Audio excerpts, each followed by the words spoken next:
period ended this past Saturday. Statewide, more than 670,000 voters cast ballots during the early voting period, and 19,449 voters have cast ballots by mail. So between in-person early voting and absentee voting combined, we are below turnout for the presidential primary in 2020.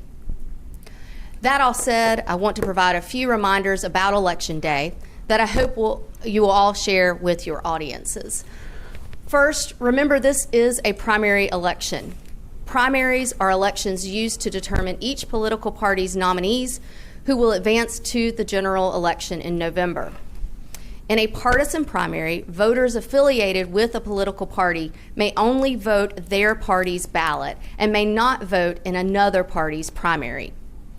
Unaffiliated voters may choose any one political party's ballot or a nonpartisan ballot if available in their jurisdiction. There are Democratic, Republican, and Libertarian primaries in our state this year. An unaffiliated voter may choose to participate in one of these party primaries, while a voter who is registered as a Democrat, Republican, or Libertarian will receive the party's ballot with which they are affiliated. Second, you must go to your assigned polling place on Election Day. Nearly 2,600 polling places will be open from 6:30 a.m. to 7:30 p.m. across North Carolina. Voters should use the voter search tool on the State Board's website, ncsbe.gov, to find their polling place and their sample ballot or ballots. Third, bring your photo ID. You will be asked to show photo ID at your polling place when you check in to vote. Most voters will simply show their driver's license, but there are many other acceptable photo IDs. For more information, including the full list of acceptable IDs, visit bringitnc.com. If a voter cannot show a photo ID, they can still vote by filling out an ID exception form and voting a provisional ballot. Fourth, if you still plan to vote an absentee ballot, tomorrow is the deadline to get that ballot into your county board office. So at this point, do not put that ballot in the mail. It likely will not arrive before the deadline at 7:30 p.m. tomorrow.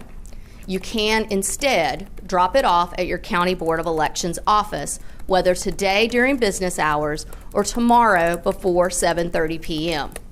Or you can simply discard your absentee ballot and vote in person at your assigned polling place on Election Day tomorrow. And finally, I want to express gratitude for all the election workers who will be waking up early and staying up late tomorrow. Thousands of election workers across the state have prepared and trained to serve the voters. We strongly encourage all eligible voters who haven't cast a ballot to show up tomorrow and make your voice heard. And while you're at it, thank your local poll workers for their service to your community. We ask that all who participate tomorrow, voters, poll workers, observers, and campaigners, treat each other with dignity and respect. We know the political climate in our country is tense, but let's make North Carolina a model for accessible, safe, secure, and accurate elections. And with that, we welcome your questions. We'll start here in the room, and then we'll go to anyone remotely. Yes, Laura. That's Laura Leslie, WRAL. Can you please explain? Oh, okay, sorry. I forgot we're being broadcast. Okay. Can you explain, please, what changes were made by the law that is going to make the vote count come out a little later tomorrow night? Yes. So Laura's question is referencing that the legislature in Senate Bill 747, with the passage of that bill, which was about 65 pages long and had many changes to North Carolina's elections processes. One of those is the release of the early voting results. For many years, we have released those early voting results with absentee by mail results at the close of polls. Starting tomorrow, we will release absentee by mail results when the polls close. However, the change in the law requires that we not tabulate the early voting results until after the polls close. So with that, all the counties will tabulate the early voting results after 7:30 p.m. and then begin the upload process as they are able, while they are also processing Election Day results. So this may mean a delay in those early voting results, those 670,000 ballots that have been cast thus far. We will not see those results posted to our website until after 7:30 p.m. So for some, it may be 30 minutes. For other counties that have multiple early voting sites, it may be an hour to 2 hours before we see those posted, and they'll be releasing those results as they are releasing Election Day results as those come in as well.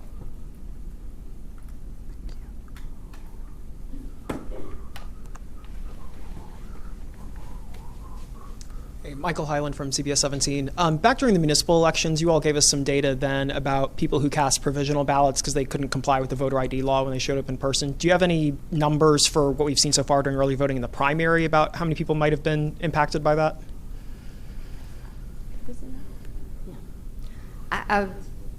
Neither Paul nor I can have seen those numbers at this point. There has been a slight change to where the counties are going to be providing the number of provisional ballots cast on Wednesday rather than Thursday, but that will obviously include the Election Day provisional ballots as well. Thank you.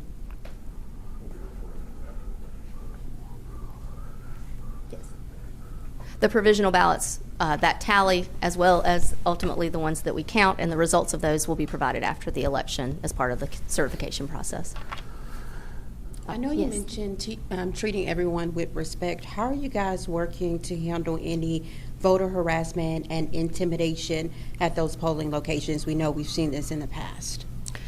We are always mindful that our primary goal is to make certain that any eligible voter is able to cast their ballot, exercise their right to vote. And so in doing so, we have provided information to the political parties, to our election workers, to the public through our numbered memo about the observer rules, about conduct at the polls, so how campaigners are, what they're subject to, the buffer zone where no one can enter that space other than someone coming into the voting enclosure. The only folks allowed in the voting enclosure are those who are election officials, the voters, and then, of course, the media can be invited in, and a few others. But we work to make sure that folks understand what the rules and the procedures are. We, in North Carolina, do not allow for law enforcement to be stationed at polling places because that could be intimidating to a voter. And they partner with us to understand what election laws allow for and how they can, if need be called in as peacekeepers to help us mitigate a situation. Hopefully it does not come to that. We've really had pretty calm early voting, and what few instances have happened have been very one-off situations. And so hopefully tomorrow will be no different. And we will continue to just be mindful of that fine line between free speech and voter intimidation, and keeping peace at the polls. We also have, a couple of years ago, we produced the guide for law enforcement officials so that they understand election laws. So if they are called to a polling place, they can help us in enforcing those rules and laws that may actually be a misdemeanor or a felony to disrupt a polling place or create an issue at a polling place. So we have maintained that material for them. That is available for the public on our website, ncsbe.gov, as well. Paul, is there anything else you want to add? It's an important question. At the state board, we've really worked hard to make sure that our county boards of elections know, and that their poll workers who they're training know the rules of the road. And one of the important rules of the road is that the chief judge, who is the chief election official responsible for voting at each voting site, has the responsibility to maintain peace and order. And if any voter is being interfered with, being intimidated, the voter should contact that chief judge, let that chief judge or any other poll worker know, hey, something's going on, and they can try to remedy that situation. If it comes to it, of course, they have the ability to call law enforcement. And then, of course, we want to know about situations like that, too. And we are in constant contact with our counties and with advocates who are out there to help protect the vote if there are situations like that.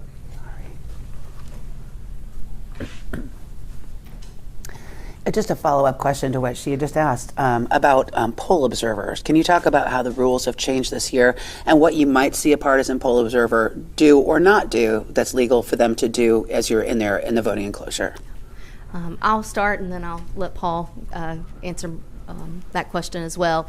So there have been some changes to the poll observer laws, even though observers have been a part of our political process in North Carolina for decades. In many ways, we see this as clarification to what the law allows. There will be some changes. There have been some changes in when the political parties can notify us of these observers. They also will be wearing an ID, a badge that will identify them as an observer, so that it's clear to the voter that that person is there in an observer capacity, and if they need assistance, they should be working with their precinct officials to have assistance in the polling place. The observer laws have allowed for the observers to move about the polling place more than what they have been able to in the past, though we still have some parameters around that, because if moving about means that they could view how a voter has cast their ballot or is marking their ballot, then they will not be able to enter into that close a proximity. The secrecy of the ballot will still be the most important thing for us in the polling places, be that while they're in their voting booth or be that while they're putting that ballot into the tabulator. Paul, are there other aspects you want to touch on? Okay. You mentioned there were some instances during early voting, maybe some one-offs. What were those examples and what locations? I don't know them all. We do gather incident reports from the counties when there's something. The one that I became familiar with at the end of last week, there was a disagreement between two campaigners at a early voting site. I believe it was in Mount Holly. I know it was in Gaston County, but nothing significant. They were able to mitigate the situation before we even knew about the incident.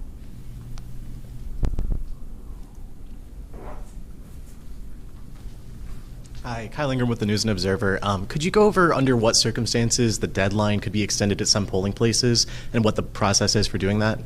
Yes, that's a very good question. So there are times when voting may be delayed or a disruption in voting occurs such that if that goes beyond 15 minutes, then the state board may convene and they can vote to extend voting for that time period that it was disrupted. A disruption may be something relatively simple. Perhaps the custodian didn't meet the workers at the polling site on time in order to get the voting site open. Knock on wood, that won't be anything that keeps us from opening the polls. There are ways we can have someone even vote from the hood of their car if necessary. But that could be something like that would delay things. The other could be if something occurs during Election Day where perhaps there's possible, these are buildings. There could be the smell of gas, and they might have to evacuate the building to determine whether there's an actual gas leak or something of that nature. We've seen that before. So we'll take all the considerations of how many people were in line, how many individuals may have left because of the delay. Things of that nature are usually the questions that the state board asks in helping them also to determine whether to change or extend the voting time. Paul, is there anything? Okay. All right. Are there any remote questions that need to be answered?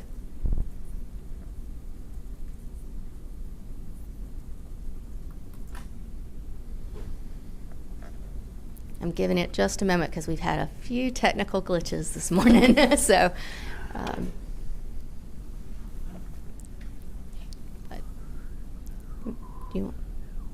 Pat's going to double check, make sure we don't have anything. Is that Brian? Yes, when you reported online, please press 1 to ask a question.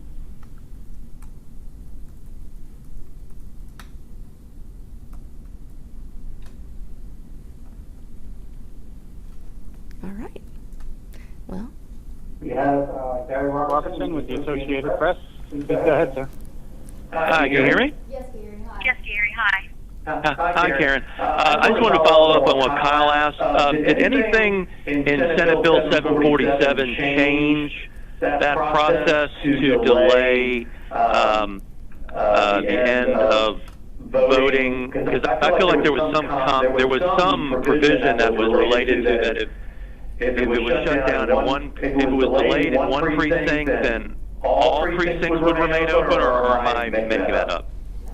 Yeah, I was just confirming with Paul. There were some changes in early drafts of the bill, but ultimately not in the final draft that was passed. All right, thank you.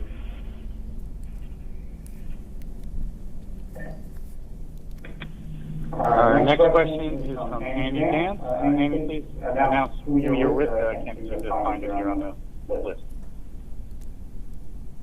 This is Annie Gant. I have a newsletter called Pop from Congress, AnnieGant.com.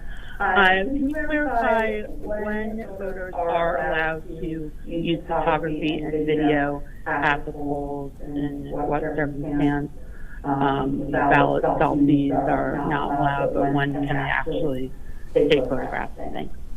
Annie, I'm going to let Paul answer that question since there are some possible crimes associated with that. Yeah, so the question was about whether, when and whether voters can use their phone as a camera in the voting place. As a general matter, voters should never be taking out their phones and taking pictures, taking videos, or even audio recording in the voting place. If you take a picture of your voted ballot, it actually is a crime under North Carolina law. So we highly discourage any voters from doing that. This includes absentee voters. So if you're at your home and you're casting your ballot, about to send it in the mail, you should not be taking a selfie with your voted ballot in that regard either.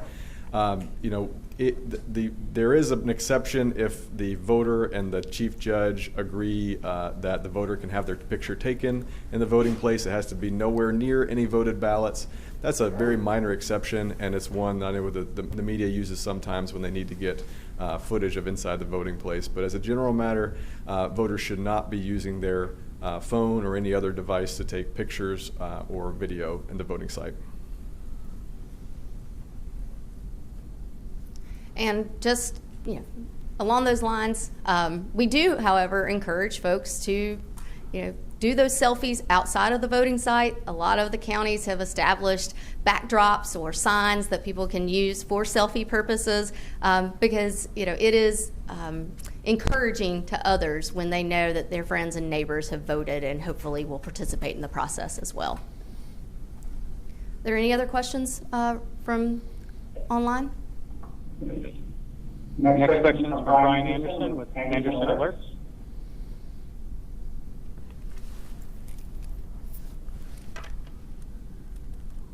Brian, are you there? Can you hear me okay? I can hear you, Brian. I can hear you, Brian. Yeah. Oh, perfect. Thank you, guys. I had a question on just the process of reporting of these early votes. I know you guys have said that it'll take an estimated 30 to 60 minutes, but this can possibly be longer in some counties. Can you just explain what those some counties might be? And I assume we're talking about more heavily populated areas. Actually, we don't know what to expect exactly, and it may not be that the early voting results are delayed in larger counties versus smaller counties. I think what we need to keep in mind is how this process works. In election offices, a small county, for example, has very little staff. And so those individuals are wearing multiple hats. They are taking the calls from the public. They are taking the calls from the polling places that may be, looking for that closeout checklist or have some procedure that they need clarification on, while they're also trying to work with the board members to get those early voting results tabulated. So even a small county may be delayed because they're trying to, keep all the plates spinning at the same time. So we're just going to ask for patience with them. The larger counties, we're anticipating that it may take them a little longer simply because the large counties have 10, 15 early voting sites, and just the time that it takes to close down those, to tabulate and close down those machines, to export the results and upload those into our system, and to verify the accuracy of those before they are published to the public. Those are steps that have to be taken, and they just may take some time. With election day results, whether they're early voting results, absentee results, or election day, or even the results that we work through during the certification period, our goal is to be as expedient as possible, but the primary objective is to be accurate. And so, folks need to recognize that even without this change, election day results are not going to be posted until probably 8:30, maybe the earliest, pushing 9 o'clock for most people, because all of our election results are brought in from the polling places into the election office, the election headquarters, and then they're uploaded. So we have to allow for drive time, we have to allow for the shutdown time, and those things to take place before we're ever even able to post election day results. Other questions? Since we have another question. We have another question in the room. Oh, Kyle, Kyle, do you want to get the one online first? Yes, who's online? There are no questions online. Oh, okay, thanks, Brian. Kyle, did you have a question? Yeah, I just want to ask, I know there's some crowded primaries, like the Republican one for lieutenant governor. Could you just explain briefly how the runoff process would work? Yes. In North Carolina, we have a system where we could have a second primary or a runoff to our primary elections. And if a candidate does not receive 30% plus one of the vote, then the second place finisher can call for a second primary or runoff to the primary. Yes, and we have several contests across the state, some at the local level that we won't get into individually, but more prominent are we have a lot of candidates in several of the congressional seats, and we also have a large number of candidates, in particular with the Republican lieutenant governor race. So we will all be watching to see if these candidates are able to cross that threshold of 30% plus one. If we do have a second primary, I will just note, if we do have a second primary, I will note that date would be May the 14th. There was a point in time when we had two possible dates in North Carolina. Changes in election law have remedied that, and it will be held no matter what contest. If we have a second primary, it would be 10 weeks after Election Day, so that would be Tuesday, May the 14th. So there was a follow-up online. Ready for that? Anderson here, just confirming, can you hear me okay there? Yes, I can. Yes, I can. Perfect. I just had a campaign finance question. I've looked at some of the filings and have seen transactions to candidates that exceed the $6,400 limit. And I'm just curious, is there a way candidates can distinguish a contribution if someone is claiming a contribution came from a couple? In other words, I've seen some line item with $12,800. Is that legal if it comes from a couple? And what would be the recommendation to candidates if they get a donation that exceeds that $6,400 limit? We don't get many campaign finance questions during these press availabilities, so thank you for asking that. Let's keep in mind that there are reporting deadlines, and so the candidates and the campaign committees have submitted their report. Our audit or review for compliance on those takes a period of time. So we will be looking for any violations of campaign finance contribution levels. We will work with the committees.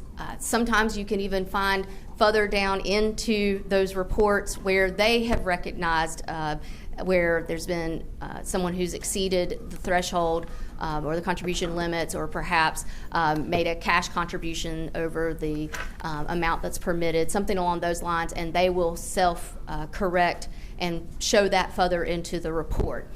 We are able to work with committees in their reporting when it's couples, but it is still individual contributions, and so we work through that as well with those committees. So without knowing the exact situation or having that in front of me, I think that's probably the best I can describe how the campaign finance reporting process works.